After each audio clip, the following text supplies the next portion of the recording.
SNB Islamic channel. Alhamdulillah, a special Ramadan transmission is start now on SNB Islamic channel. In this blessed month, don't miss the inspiring and faith-strengthening speeches of Maulana Muhammad Hanif Awan on our channel. Stay connected with us too. Benefit from the blessings of Ramadan. Watch, listen and share these speeches as much as possible so others can benefit too. May Allah grant us all the ability to earn more good deeds in this Ramadan. Ameen. May Allah grant us all the ability to earn more good deeds in this Ramadan. Ameen.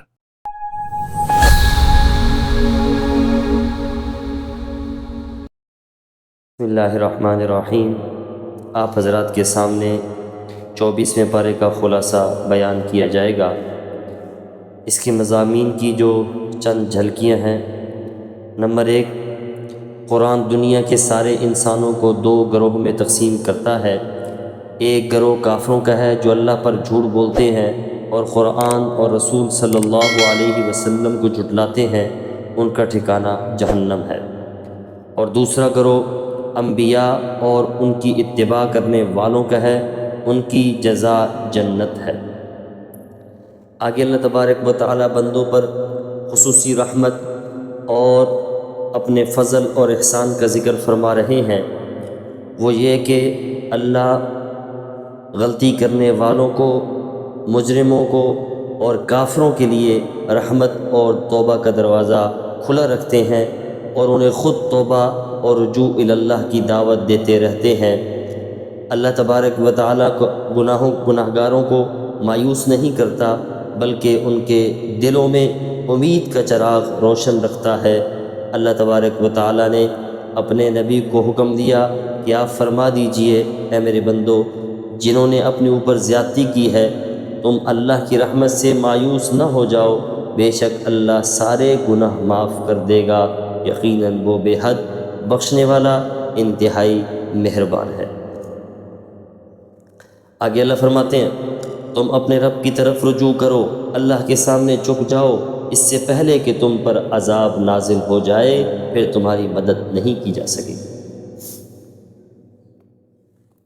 آگے اللہ تبارک و تعالی قیامت کے مختلف مناظر بیان فرماتے ہیں. قیامت کی ہولناکی کیا ہوگی، اور قیامت کا انکار تو کرتے ہیں، لیکن جس دن قیامت واقع ہوگی اس دن پھر افسوس کریں گے اور اللہ سے درخواست کریں گے، یا باری تعالیٰ ہمیں ایک مرتبہ پھر بھیج دے، ہم دوبارہ ایسا نہیں کریں گے. اللہ تبارک و تعالیٰ ارشاد فرماتے ہیں اس دن ان کی پکار کو رد کیا جائے گا. اور اللہ فرماتے ہیں جو اللہ پر جھوٹ بولنے والے ہیں، روز قیامت ان کے چہرے سیاہ ہوں گے، سور پھونکا جائے گا، سب اللہ کے سامنے پیش ہوں گے، زندگی کا حساب ہوگا، پھر کافروں کو کھینچ کر دوزخ کی طرف لے جایا جائے گا. اور جو تقوی والے ہیں، نیک ہیں، ان کو جنت میں داخل ہونے کی دعوت دی جائے گی. فرشتے ان کا استقبال کریں گے، انہیں سلام کہیں گے اور اللہ کی حمد بیان کرتے ہوئے وہ اپنے مسکن، اپنی جگہوں پر تشریف فرما ہوں. آگے سورہ مومن ترتیب کے اعتبار سے 40 نمبر، نزول کے اعتبار سے 60 نمبر، مکی صورت ہے. اس کو سورہ غافر بھی کہتے ہیں، اور غافر اس لیے کہتے ہیں کہ اس میں آیت ہے غافر ذنبی. اللہ فرماتے ہیں میں گناہوں کو معاف کرنے والا ہوں. اس لیے صورت کا نام سورہ غافر ہے. اور اس کو سورہ مومن بھی کہتے ہیں، وہ اس لیے کہ ایک اس میں خاص بندہ مومن کا ذکر ہے، جس کی وجہ سے سورت کا نام سورہ مومن رکھا.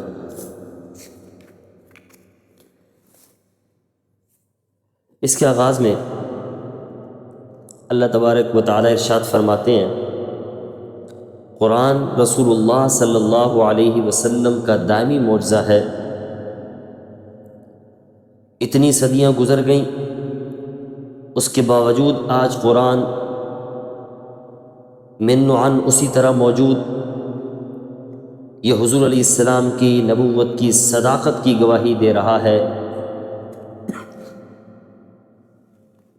اور اللہ کے علوم اور معارف ان پر کوئی کمی واقع نہیں ہوئی. آج بھی قرآن تازہ اور زندہ کلام ہے۔ سائنسی ترقیاں ہوں، جدید تحقیقات ہوں، وہ قرآن کی علمی حقائق کی تصدیق کرتی ہیں۔ جو جو انسان کے علم میں اضافہ ہوگا، ویسے ویسے وہ قرآن کی ربانی کلام اور معجزہ ہونے کا اقرار کرتا جائے گا۔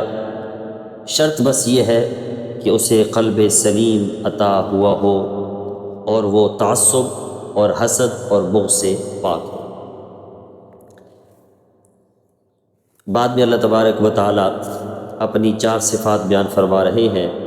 ایک تو یہ اللہ فرماتے ہیں میں گناہوں کو معاف کرنے والا ہوں۔ نمبر 2 توبہ قبول کرنے والا ہوں۔ نمبر 3 سخت سزا دینے والا ہوں۔ نمبر 4 اور اپنے بندوں پر فضل اور احسان کرنے والا ہوں۔ آگے اللہ تبارک و تعالی ارشاد فرماتے ہیں کہ جو فرشتے جنہوں نے عرش کو اٹھا رکھا ہے ان کو حملۃ العرش ہونے کے شرف حاصل ہے، وہ سب اللہ کی حمد و ثنا تسبیح بیان کرتے ہیں، اور وہ اہل ایمان کے لیے دعائیں بھی کرتے ہیں۔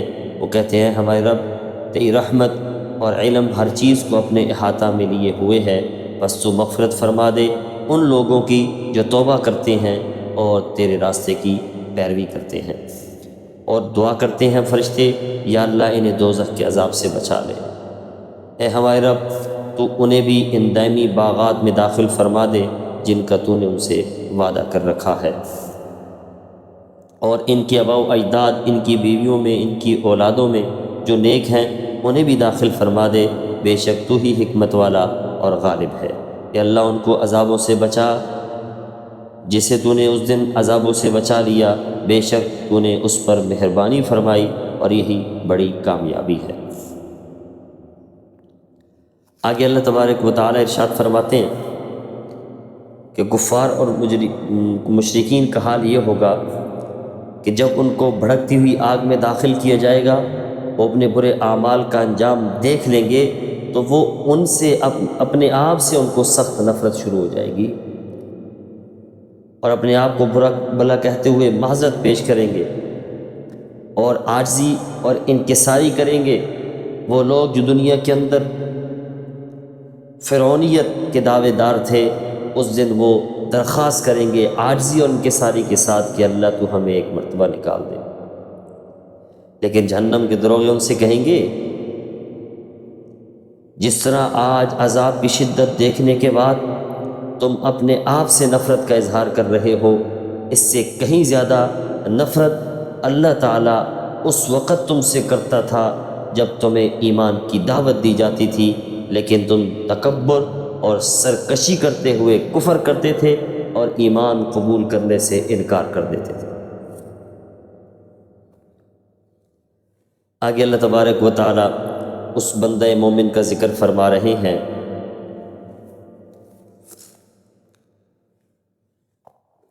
یہ شخص خفیہ طور پر ایمان قبول کر چکا تھا۔ جب موسیٰ علیہ السلام کے قتل کے مشورے ہوئے، یعنی فرعون نے اور اس کے مشیروں نے موسیٰ علیہ السلام کو قتل کرنے کے مشورے کیے، تو یہ صاحب ایمان انسان حضرت موسیٰ علیہ السلام کے دفاع کے لیے اٹھ کھڑا ہوا اور کہنے لگا کیا تم ایک شخص کا خون صرف اس لیے بہانا چاہتے ہو کہ وہ کہتا ہے کہ میں رب اللہ ہے، جبکہ وہ تمہارے پاس واضح دلائل اور روشن معجزات بھی لے کر آیا ہے؟ لیکن فرعون اپنی بات پر اڑا رہا۔ اس نے واضح الفاظ میں کہہ دیا کہ صرف میری رائے ہی درست ہے اور میرا سوچا سمجھا فیصلہ یہی ہے کہ موسیٰ کو قتل کر دیا جائے، اس سے کم درجہ کی کوئی بات قابل قبول نہیں ہو۔ پھر اس رجل مومن کی تقریر اس قدر متاثر تھی کہ فرعون کو خطرہ لاحق ہو گیا کہ میرے درباری اس کے دل سے نکلی ہوئی باتوں سے متاثر نہ ہو جائیں۔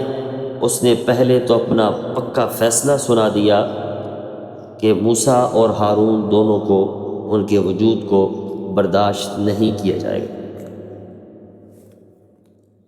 پھر بندہ مومن کی تقریر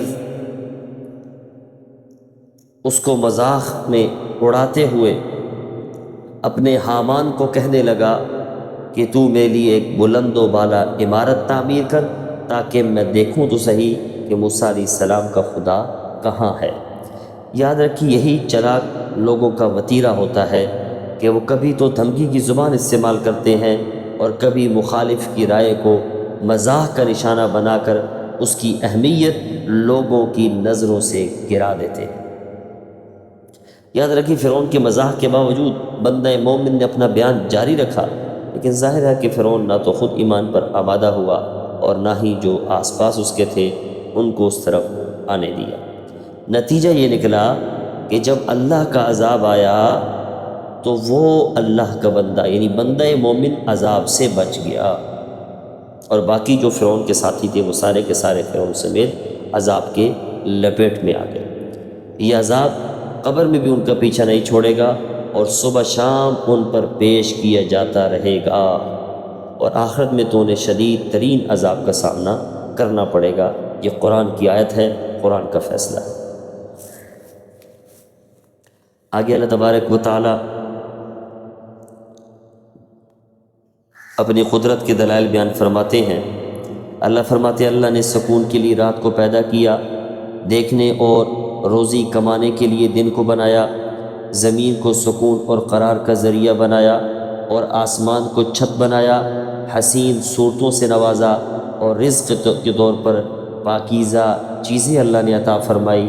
یہ سب اللہ کی نعمتیں ہیں، لیکن انسان ان نعمتوں کا شکر ادا نہیں کرتا، اور جن مقاصد کے لیے اللہ نے یہ نعمتیں عطا کی ہیں انہیں ان مقاصد کے لیے استعمال نہیں کرتا اور نہ ہی ان میں غور و فکر کر کے اپنے رب کو پہچانتا ہے۔ آگے اللہ تبارک و تعالی ارشاد فرماتے ہیں کہ انسان خارجی کائنات پر غور و فکر کرنے کی بجائے خود اپنی تخلیق پر غور و فکر کر لے، اپنے پیدا ہونے پر غور و فکر کر لے تو وہ اللہ کو پہچان سکتا ہے۔ انسان اپنی پیدائش میں مختلف مراحل سے گزرتا ہے، ان میں سے ہر مرحلہ ہی بڑا عجیب اور حیران کن ہے۔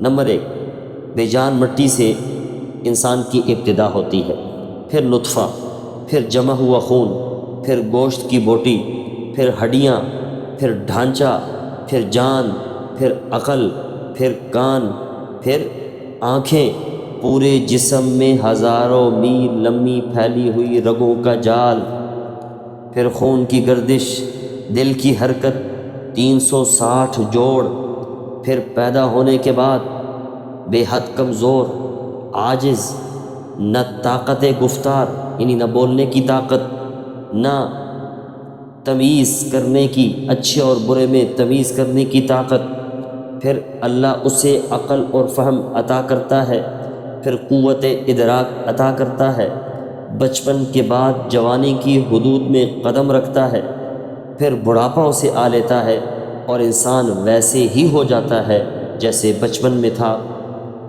نظر کمزور، عقل میں خلل، اعضاء میں ضعف، حواس میں تعطل، چلنے پھرنے اور اٹھنے بیٹھنے میں عاجزی، یہاں تک کہ موت آ جاتی ہے۔ موت بھی اس کی تخلیق کے مراحل میں سے ایک مرحلہ ہے۔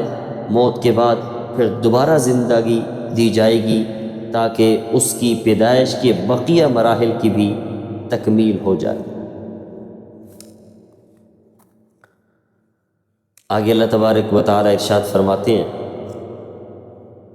کہ افسوس ہے کہ یہ لوگ غور و فکر نہیں کرتے، اللہ کی قدرت کی اتنی نشانیاں موجود ہیں، خود ان کی ذات کے اندر موجود ہیں، لیکن یہ پھر بھی اللہ کی یاد میں جھگڑا کرتے ہیں اور سیدھے راستے سے بھٹکتے چلے جا رہے ہیں۔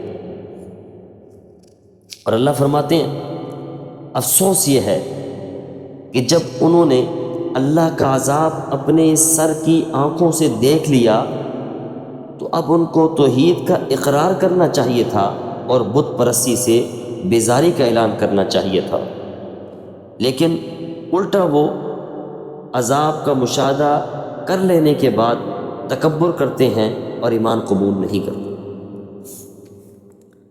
آگے سورہ حامیم سجدہ، اس میں سجدہ کی آیت ہے، اسی صورت کا نام رکھا گیا، ترتیب کے اعتبار سے 41 نمبر اور نزول کے اعتبار سے 61 نمبر۔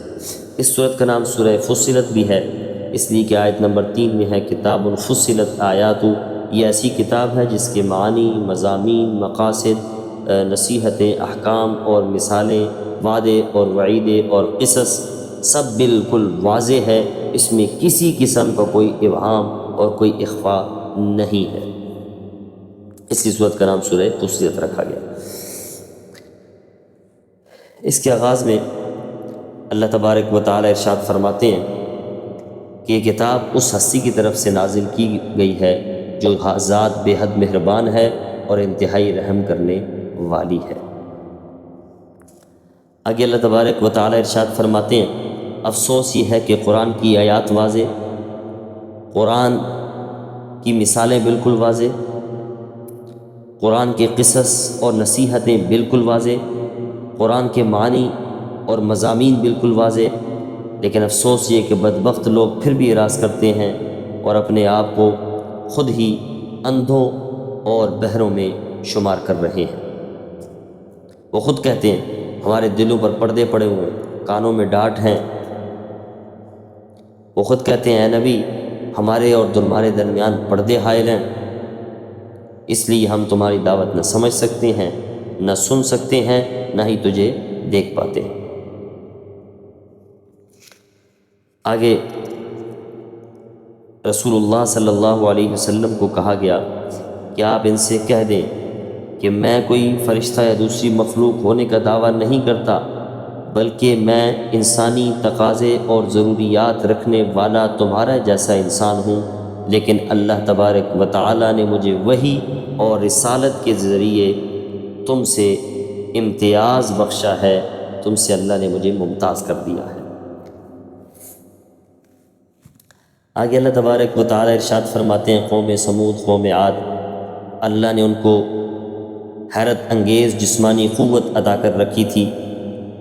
ان کی طاقت کا عالم یہ تھا کہ ایک شخص پہاڑ سے چٹان توڑ کر الگ کر دیتا تھا۔ چاہیے تو یہ تھا کہ وہ اس قوت اور طاقت کی عطا پر اللہ کا شکر ادا کرتا، لیکن وہ شکر کرنے کی بجائے گھمنڈ میں مبتلا ہو گئے اور فخریہ طور پر چیلنج کرنے لگے کہ ہے کوئی جو ہم سے زیادہ طاقتور۔ اللہ فرماتے ہیں یہ تمہاری حماقت اور تمہاری نادانی ہے، اس لیے کہ جس ذات نے تمہیں قوت عطا کی، جس ذات نے تمہیں پیدا کیا، کیا تم اس ذات کی قوت سے غافل ہو گئے؟ آگے اللہ تبارک و تعالی ارشاد فرماتے ہیں روز قیامت کفار ان کے جسم کے اعضاء حتیٰ کہ کھال تک ان کے خلاف گواہی دے گی۔ آگے جو نیکار ہیں ان کو خوشخبری سنائی گئی کہ تمہیں آخرت میں من چاہی زندگی ملے گی، تمہارا ٹھکانہ جنت ہوگا اور جو تم چاہو گے ویسے زندگی وہاں گزارو گے۔ آگے آخر میں اللہ تبارک و تعالی ارشاد فرماتے ہیں جو آدمی نیک عمل کرتا ہے 100 وہ اپنے لیے کرتا ہے، اور جو برا کام کرتا ہے اس کا وبال بھی اسی کے اوپر پڑے گا، اللہ کو کوئی فرق نہیں پڑے گا۔ اور اللہ تبارک و تعالی اپنے بندوں پر ظلم کرنے والا نہیں ہے۔ ہاں البتہ حق اور سچ کا فیصلہ اللہ ضرور فرمائیں گے، کیونکہ جو اچھا عمل ہوگا اس کا اجر ملے گا اور جو برا عمل کرے گا اس کی سزا ضرور ملے گی، یعنی انصاف کا تقاضا ہے۔ اللہ تبارک و تعالی ہمیں عمل کرنے کی توفیق عطا فرمائے۔ وآخر دعوانا ان الحمد للہ رب العالمین۔